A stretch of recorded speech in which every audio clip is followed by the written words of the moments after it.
Masak maming takthokningdaba BJPgi senior leader amanadi mathang tha February-da Manipurda anauba leingak ama leihallaba yai haina phongdorokli agency. Laisang them Amarjit kauba amana mafi thongdaba nupigi photo social media-da thagalubadagi police-na phakre.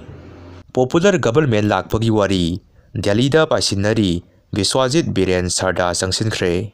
Ireng Naga village-da KNFP-na waiting set thugaiba amadi kukilen irambada NPO-na yaningdaba phongdorokli.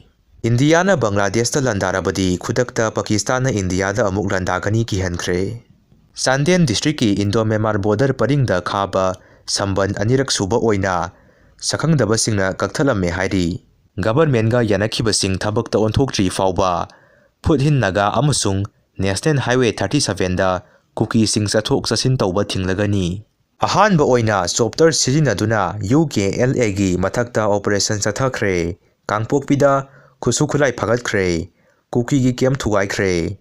BJP-na sen thadaduna Kanglup Phurupki marakta communal violence thokannaba hotnaduna leire. Separate administration-gi demand tawriba kuki zo MLA 10-gi manungda MLA ahumdi semgani hariba popular government-da minister phangnaba honari. Source Combined Security Force-na mafam anida tharamba popi panbi sing yanthatuna manghankhre. Lausang sing mai thadokre. Nupi ama Ekaikhumnaba Manghanlmbagi maranda Meeoi ani Fadok Pikhre.